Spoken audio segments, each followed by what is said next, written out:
20 por mês, quase um por dia. Pessoas deficientes, pessoas que faziam uso de muleta, mães de crianças, pessoas cegas, todas foram exterminadas. A política da repressão policial militar em São Paulo é uma política de extermínio do povo mais pobre, do povo periférico. As mortes cometidas por policiais militares do estado de São Paulo aumentaram em 2024 65% comparado a 2023. Vou explicar. De 1º de janeiro a 31 de dezembro do ano passado, 760 pessoas foram mortas por PM. Em 2023 foram 460. Por que essa? E esses dados são dados oficiais, são dados do Grupo de Atuação Especial de Segurança Pública, do controle externo da atividade policial do Ministério Público. Das 760 mortes, 640 foram praticadas por policiais em serviço e 120 quando esses policiais estavam de folga. Os números são números macabros e dão uma média superior de 2 pessoas assassinadas por dia pela Polícia Militar. Se o número de mortes for comparado a 2022, em que o governador era outro, Rodrigo Garcia, o aumento supera em 90% os índices do Rodrigo Garcia e a marca de 91 pontos percentuais. Por que é isso? Porque foi em 2022 que se estabeleceu a possibilidade da Câmara, do uniforme do policial militar. Isso reduziu a mortalidade da Polícia Militar em muitos porcentos. O ano de 22 registrou o menor número de mortes da PM em serviço na história da corporação. Amigos, na história da corporação. A redução da mortalidade de adolescentes em intervenções policiais em 22 chegou a 80%, 80,1%. A explicação é por causa da instalação de câmeras corporais. O que aconteceu? O nosso governador, o bolsonarista Tarcísio Freitas, que disse que os direitos humanos pode chamar na ONU, pode reclamar na ONU, para o bispo, para o Papa, não sei das quantas, que não vão passar, os defensores dos direitos humanos. Esse senhor se mostrou contra o uso das câmeras e retirou as câmeras. E o secretário de Segurança, ex-capitão da Rota, Derrite, violento, mais violento e mais sangrento que muitos oficiais da Rota, acabou por dar, na retirada da Câmara, sinal verde para o extermínio. Entidades de direitos humanos, como o Sou da Paz, por exemplo, fizeram uma pressão sobre essa situação. E o tal do Tarcísio acabou dizendo que, de fato, ele tinha se equivocado e que as câmeras corporais são boas em especial para os policiais. Então, e disse que ia pôr de novo. O Supremo Tribunal Federal, numa atividade estabelecida pelo presidente Luiz Roberto Barroso, estabeleceu prazo para o governo de São Paulo para colocar essas câmeras.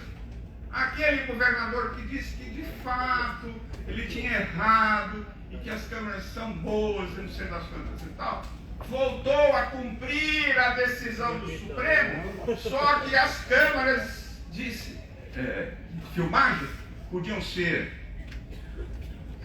ligadas ou desligadas pelo próprio policial.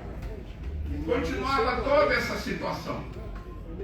Esta semana, na segunda-feira, pessoas da PM, comandantes da PM, dirigentes da Secretaria de Segurança, representantes do governador, foram ter o ministro Luiz Roberto Barroso.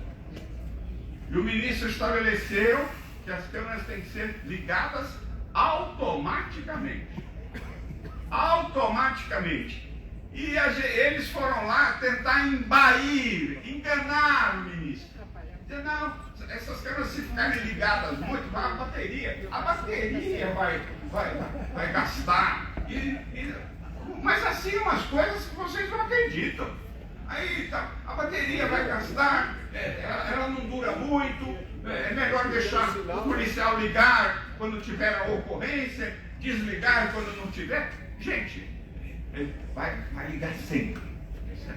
E eles voltaram e nós temos, acho que o primeiro compromisso de 680 militantes pelos direitos humanos que estão inscritos neste seminário é acompanhar esta situação. A verificação, o combate para que as câmeras sejam usadas por todos os policiais militares em ação, nas ruas. Os que ficam do setor administrativo não precisam, mas os que saem às ruas precisam. E elas têm que ser ligadas permanentemente. Muito bem. Aqui é a situação. Por que eu digo que eu acho que a PM é hoje a principal inimiga dos direitos humanos em São Paulo? Alguns casos. Vocês se lembram? Em outubro do ano passado, em Campinas, uma dona de casa que discutia com o ex-companheiro contra quem tinha uma medida protetiva decretada pela Justiça, foi agredida pelos policiais militares que foram chamados para socorrê-la. Ao invés de socorrê-la, agrediram-na. Em novembro, o menino Rian da Silva Andrade, de 4 anos, foi baleado e morto durante a intervenção policial na Baixada Santista, caso que todos nós acompanhamos diariamente. PMs chegaram ao desplante, à afronta, ao desatino de intimidarem os familiares no trajeto de sepultamento do menino. Um negócio inacreditável, essa afronta. É uma afronta à cidadania, é uma afronta à dignidade das pessoas, é uma afronta à dignidade dos mortos, é uma afronta à dignidade da família, é uma afronta feita por quem? Por policiais militares, que são servidores públicos para garantir a nossa segurança. Que segurança vão garantir essas pessoas? Em novembro, um estudante de medicina, Marco Aurélio Cárdenas Acosta, de 22 anos, foi morto com um tiro a queima-roupa disparado por um PM na Vila Mariana. A justiça negou a prisão preventiva desse policial por ele ser réu primário. Outra coisa que nós temos que ver é a justiça militar estadual, que é uma justiça, olha aqui o que eu vou dizer, é uma justiça que passa o pano, que é uma caixa de interrogação. Ninguém sabe o que se passa naquelas 4 paredes. E vão absolvendo, e vão desindiciando, e vão reduzindo pena, e vão soltando. Vou explicar. Vocês se lembram do Santo Dias? Do assassinato do Santo Dias na greve? Muito bem. O soldado que matou o Santo Dias foi condenado na Justiça Militar Estadual. Foi a primeira condenação de um policial militar por ter matado um civil.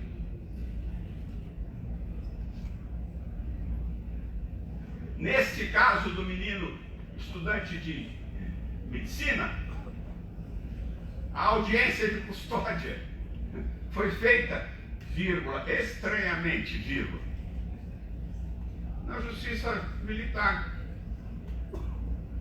Que manteve livre por causa dos seus antecedentes.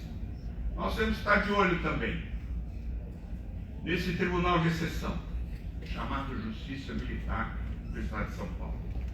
Em dezembro, o jovem Marcelo Amaral, de 25 anos, foi jogado.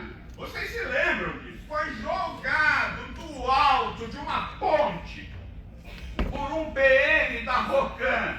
Foi um escândalo. É que a ponte era poucos metros, o rapaz sobreviveu. Mas se fosse uma outra ponte qualquer, tinha matado. Pegou, o rapaz estava preso.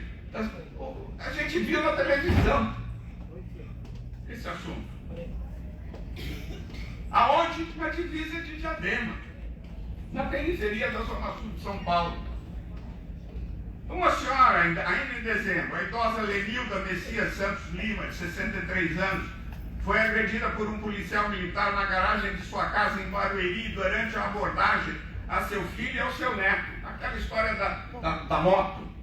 A mulher foi defender. Estavam querendo prender os meninos. E ela falou, não, a moto é minha, a moto... Foi agredida.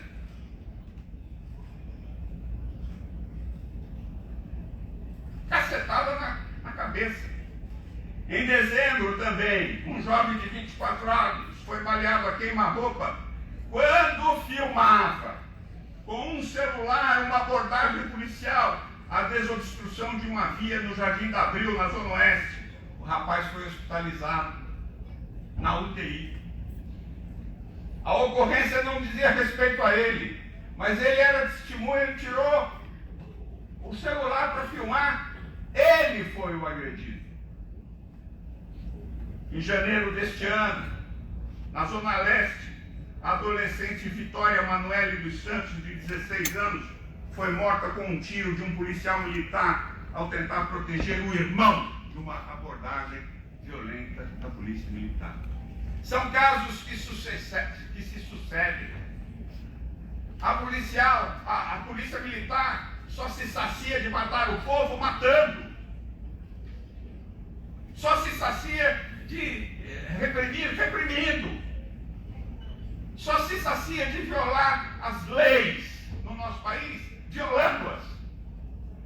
Essa é a situação.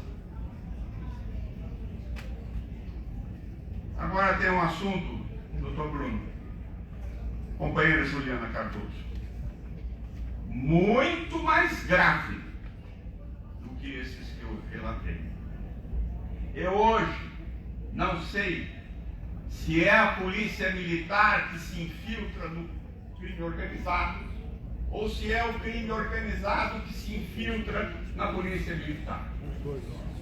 Ultimamente, eu tenho achado que é a polícia militar que vem se infiltrando no crime organizado. Eu peço que vocês acompanhem o desdobramento deste caso.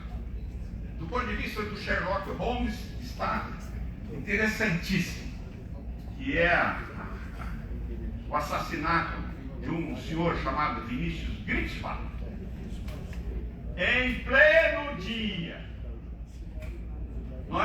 na saída do aeroporto de Guarulhos, com centenas e centenas de pessoas, passageiros, transitando no local. Ele foi assassinado em novembro do ano passado. Ele não era flor que se cheirasse, não. Ele tinha feito uma delação que ainda estava em andamento, denunciando o PCC. Mas as investigações começaram e hoje tem 26 pessoas presas. Dessas 26, 17 são militares e 5 são policiais civis. Não é só soldado, não é só sargento. Aqui tem oficialato. É o primeiro episódio em que os oficiais da PM se desnudam na investigação. Quem dirigiu o carro dos assassinos era um oficial, um tenente da Polícia Militar.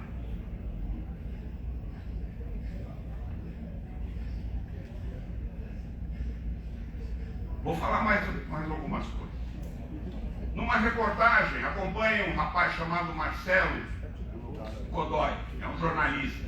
Ele se especializou em PCC, crime organizado, polícia militar, e é uma pessoa com muita responsabilidade. Tá certo? Eu, de vez em quando, falo para ele, devagar. Às vezes ele está indo muito rápido.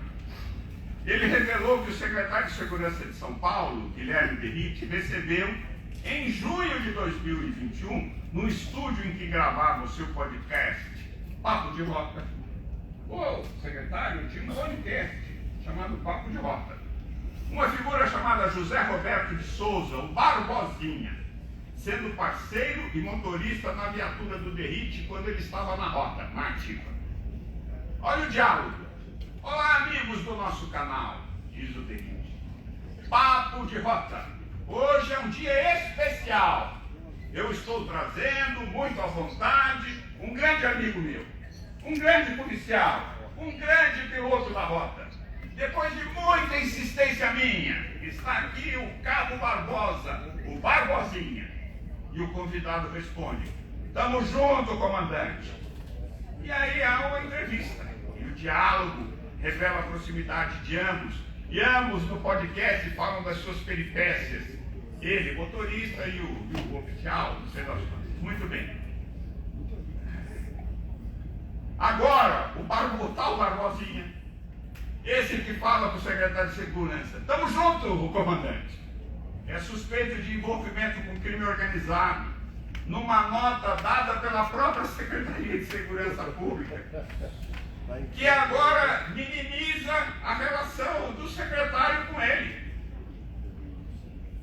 Em janeiro, o prefeito, não é só o governador, o prefeito, aqui nós estamos nas duas instâncias, cercados pelo fascismo. Em janeiro, o prefeito Ricardo Nunes teve de exonerar o capitão da rota, Rafael Alves Mendonça, membro da assessoria militar do gabinete. Eu fui vice-prefeito aqui de São Paulo. O prefeito, na época da Luiz Erundina, a Luiz Erundina tinha um coronel da PM que era chefe da assessoria militar, e o vice-prefeito tinha um capitão. Tá certo? Então, esse senhor, Rafael Alves Mendonça, membro da assessoria militar do gabinete do prefeito, responsável por cuidar da sua segurança e da sua família, como na minha época, após denúncias virem a público, foi afastado porque se revelou que ele pertencia a uma rede de informantes do PCC na PM.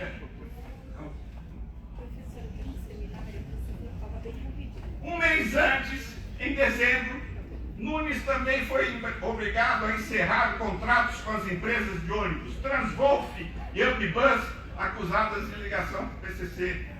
Em abril do ano passado, Nunes havia gravado um vídeo elogiando a Ambibus, mesmo após a empresa ter sido denunciada por ela com o PCC pelo Ministério Público. É um desplante, é a cara de pau infinita. Política de violência desenfreada. É importante destacar, estou finalizando, que desde a campanha eleitoral, o nosso governador Tarcísio, nosso não,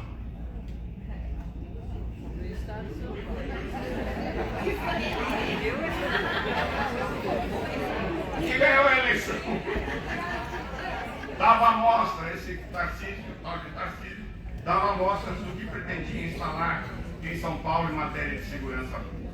Durante uma atividade de sua campanha, na favela de Paraisópolis, vocês vão se lembrar, o Rildo está aqui, né? O Mauro está aqui, está todo mundo aqui que acompanha isso, né?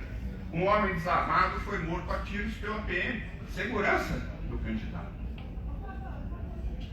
Ó, esse tipo de conduta é o que gera o que aconteceu, como disse o Bruno, em Tremembé, em que dois companheiros nossos do Movimento Sem Terra foram, um belo dia, assassinados à luz do dia.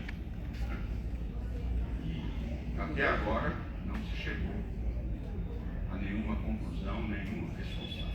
Bom, quero dizer também que eu fico satisfeito quando eu vejo na televisão. Eu agora sou da velha guarda, então eu assisto mais televisão.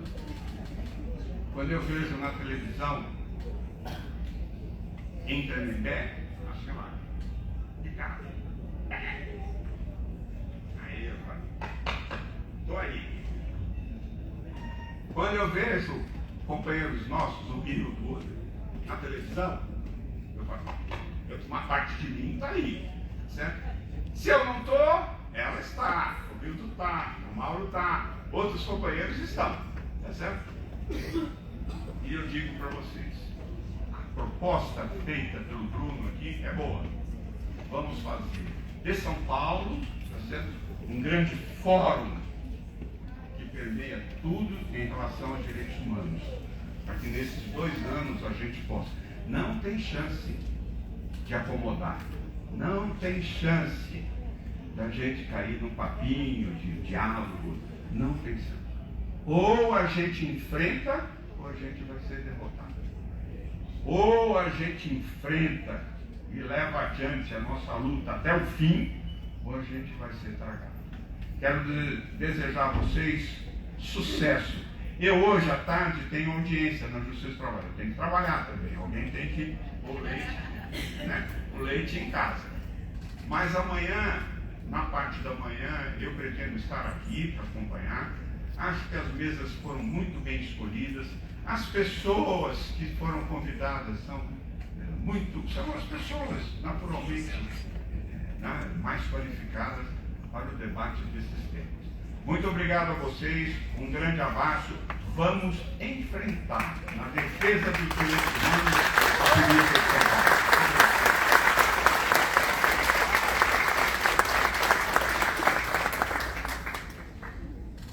Oi, meu querido. Bom, uma abertura assim, né, gente? Até acalma a alma, no sentido de que a gente